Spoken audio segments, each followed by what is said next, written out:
Welcome, ladies. Thank you for coming and joining me at our Happily Ever After seminar. I hope you ladies are going to have a great time. And we're going to be talking today about the 6 S's to save your marriage. We're going to be looking in Ecclesiastes chapter 4, verse 5 through 13.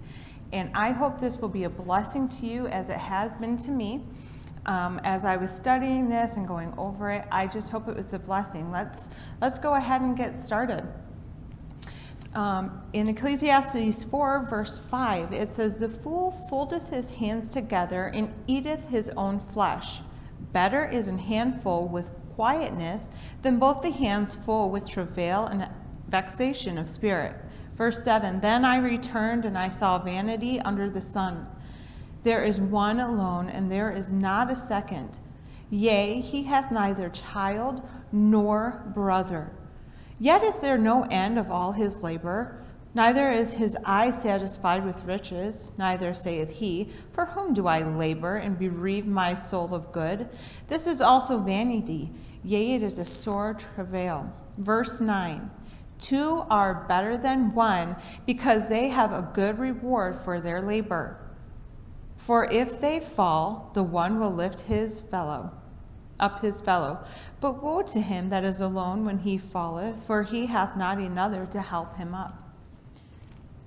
Again, if two lie together, then they have heat. But how can one be warm alone? And if one prevail against him, two shall withstand him. And a threefold cord is not quickly broken." And verse 13, "Better is a poor and a wise child than an old and foolish king, who will no more be admonished."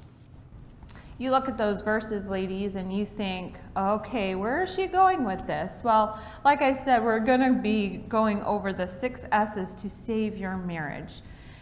Some of you may look at me and think, well, I'm not married, and that's okay. This can help in any relationship. But we are kind of looking at a married couple. So our first point, we're going to be talking about our speech. And there's a verse in the Bible found in Proverbs 15:1. It says, "A soft answer turneth away wrath, but grievous words stir up anger." You know, there has been many times in my life growing up, and even now, where I have to stop and think, are my words going to uplift someone? Are they going to help someone? Well, my first point A, is soft. Are your words soft? Are they kind and nice? Are they going to uplift someone? Are they going to uplift your spouse? You know, my husband, y'all know him. If you don't, maybe we could get together and so you can get to know him, but he is a sweet man. And it's like every other word that comes out of his mouth is a soft, sweet word. And you're thinking, just every other word? Well, really, every word comes out of his mouth is sweet. But you know, are our words soft? When somebody's yelling at us and being mean, are we going to yell back at them? Or are we going to respond with kindness? Are we going to say, "Oh, it's okay. I'm sorry for the miscommunication"? Or are we going to yell at them? "No, I don't understand what you're talking about." I hope not. Letter B, sweet. Are your words sweet like a honeycomb, like it says in the Bible? You know, I love hearing my kids say, "Mommy, I love you." Those are some of the sweetest words any mom or any parent or aunt or uncle could hear. But you know, if you don't have kids, sweet words from your husband saying, "I love you," or "You look beautiful today," even if you feel like you got hit by a train. You know, so are your words sweet? If you wake up in the morning and you look at your husband and his hair is a crazy mess. Don't say, oh, your hair's sticking up. Just look at him and say, I love you. Because every word matters. Like I said, no matter if you're married or not. Sweet words. C, do you have sour words? There have been a couple times in my life where I've had people say really mean and rude things to me. And I sometimes didn't respond in the way I should have. And after all of it happened, and I sat back and I was like, maybe that person who had mean words or sour words was having a bad day, so they were taking it out on me. But our response shouldn't be sour words back. D, sharp words. Oh, ladies. There have been times where, I hate to admit it, but I've had some sharp words to my husband or to my family members, and I regret it. And I go back not long after I say it, and I apologize with tears in my eyes. I say, I am so sorry for saying that. I'm so sorry for the way I responded, the way I acted. Make sure, ladies, that you always have sweet and kind words, because you don't want to be known for someone who's angry and has angry words all the time, or who speak mean. Okay? Not just to your family, but to friends, your friendly relationships that you have. So number 2 in our 6 S's to save your marriage or relationships. Spending. As in spending quality time with your husband or your fiance or your boyfriend or your family in general. Spending time. Are you investing? Are you investing? Are you willing to put the things aside that you want to help invest your relationship with your husband or your brother or sister or your mom or dad? Are you putting your needs aside? Because we are of a sinful nature, ladies, we tend to be greedy with our time. And, some men may admit that they're like that too. But, we're here to talk about us women. How can we better our relationship with our spouse, with our loved ones? Well, we can better our relationship by spending quality time with them, putting aside our needs for now, and going and asking them, hey, honey, what do you need today? What can I do to help you? My husband asks me that all the time, and sometimes I'm like, stop asking me that. But he's just doing it so he can help me, because he's trying to encourage me, trying to help me have a better day, and trying also, most importantly, to have a better relationship with me. Or are you ignoring the needs of your husband or your family member, which can leave your relationship empty? How many of you ladies are hungry and you're like, oh, I'm just going to eat a little bit, and your stomach is never satisfied because it always wants more? That's me. Well, that's how our relationship with our husband should be, or with our relationship with our family. That's how our relationship should be. We should always want to fill it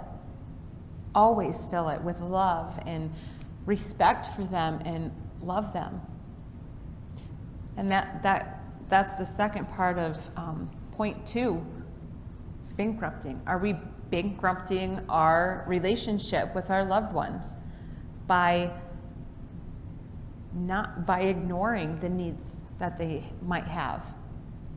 Because if we do that, we're just going to have an empty relationship. We're going to go find another thing to fill us. And whatever we put in that place is not going to be healthy for our relationship with our spouse or with our family. So we need to make sure, ladies, that we are looking to fill our relationship with the correct things, with love, with honor, respect, being helpful. So make sure that you are being disciplined enough and willing enough to love and respect your relationship that you have with your husband or with your family members.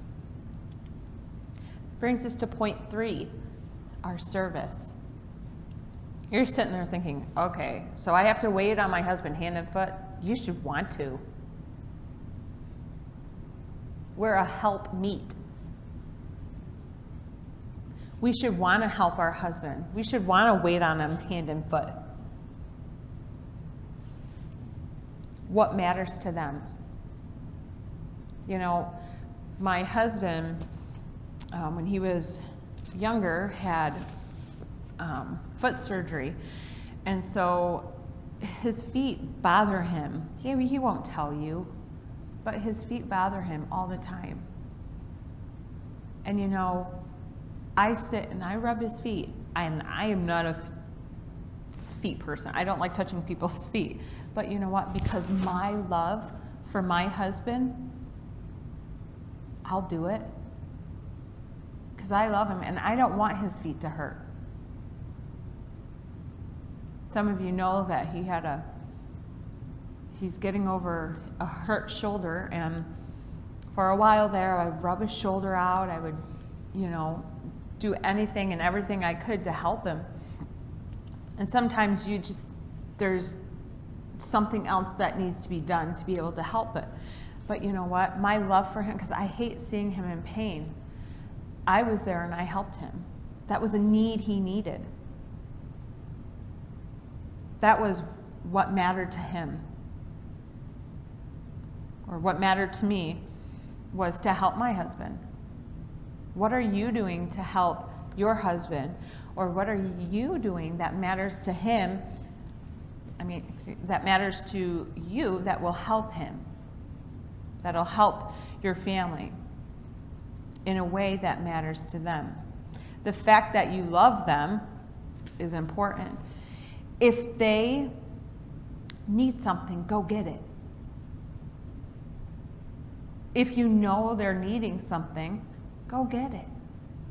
If they mention something to you that they've wanted for a long time, surprise them with it. Okay? That's something that we could do for service. Okay? Next point, point 4.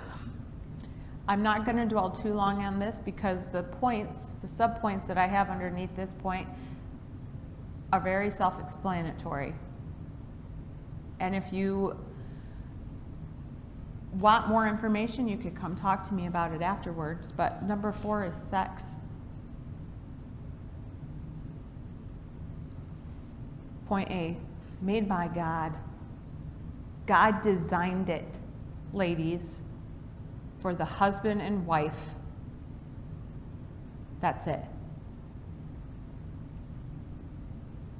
For the husband and wife.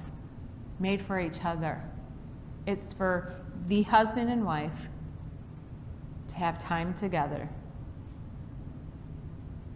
And it's Bible. It's written in the Bible.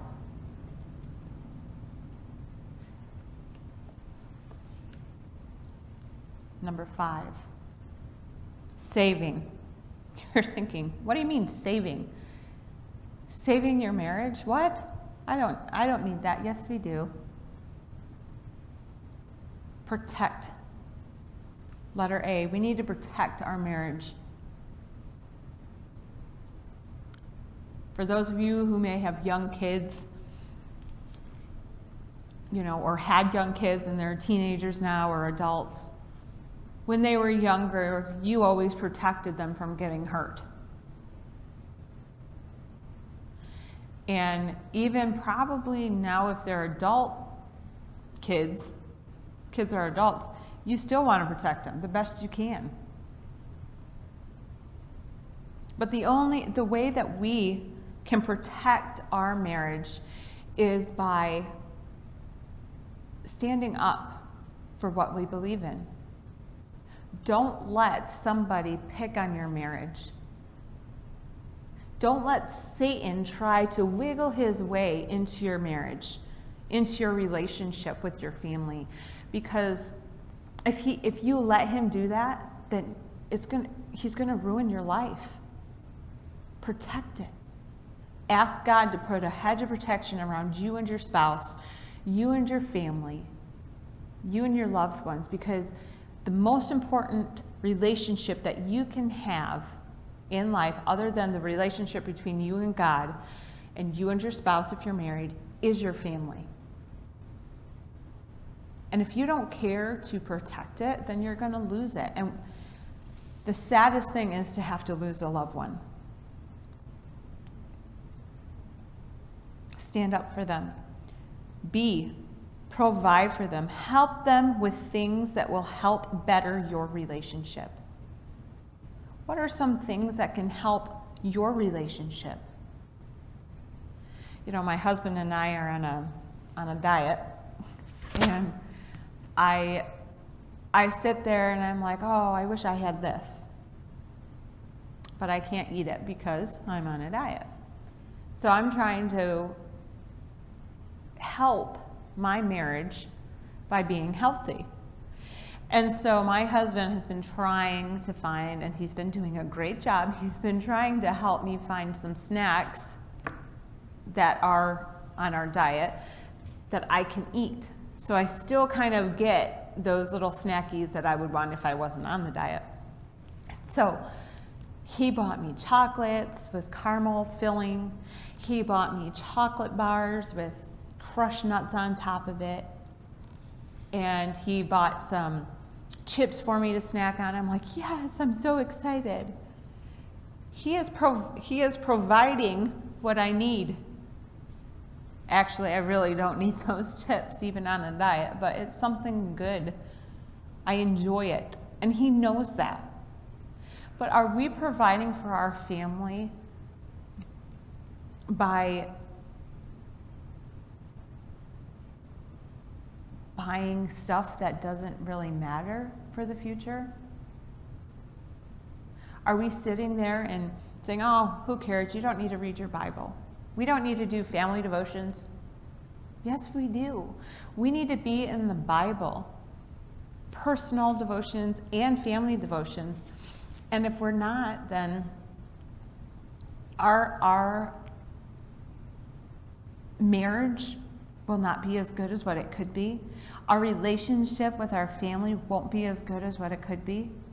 Because if we're not in the Bible, ladies, and learning how we could love our family and love and honor God, then we're going to lose our family. So we want to make sure that we're saving our family by protecting it, by providing for them.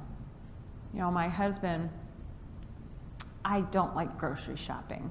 And so I told my husband a few years ago, I said, honey, go ahead and take it over because I'm not good at it.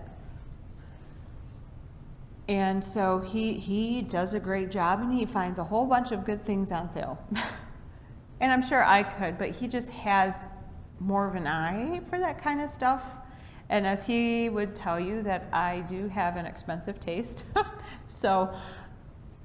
And that's not the reason why I wanted to give grocery shopping over to him.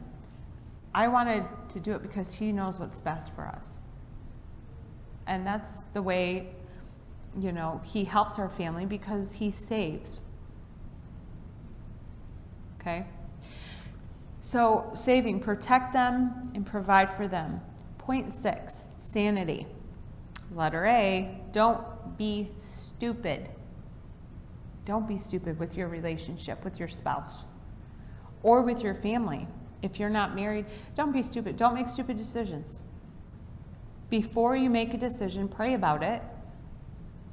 Ask a few people. I have a few people that I go to if I am trying to make a decision on something. and pick 5 people that you trust, that you believe will give you an honest answer on what you should do. And most importantly, pray about it and ask God to help you not to be stupid. Don't make decisions that are going to harm your family or your spouse or your marriage because you can't go back and redo it. Don't be stupid. Okay? Point B, under point 6, under sanity. Don't make them crazy. Okay. You're sitting here thinking, then they shouldn't have married me. Well, no, it's not that. Don't push their buttons. Don't do stuff that'll make them go crazy and want to leave. We want to keep them close to us. God put them in our life for our reason. He gave them to us to love, to cherish, till death do us part, in sickness and in health, for rich or for poor. We got to remember, ladies, that the person we're married to was given to us by God, and we need to honor that. So don't make a way for them to get away. We want to keep them close. We want to show them how much we love them. And the only way we can do that is by saving our marriage with these 6 S's. With our speech, with spending time with them, investing. Don't have a marriage that's going empty. It's not worth it. With our service, with sex, with saving our marriage, protecting it, providing for them. Sanity. Don't be stupid. Don't make them crazy. Well, ladies, I hope this was a blessing and a help to you. And I want to throw this verse out there for you. Again, Proverbs 15:1. A soft answer turneth away wrath, but grievous words stir up anger. Think before you speak. And remember, don't let the sun go down upon your wrath, because you never know if those will be the last words you say. So remember, save your marriage by remembering these 6 S's that are being provided for you today. If you have any questions, please come find me after or contact me. And at the end of the seminar, please come find me. The next session will start in 5 to 10 minutes online. Thank you for coming.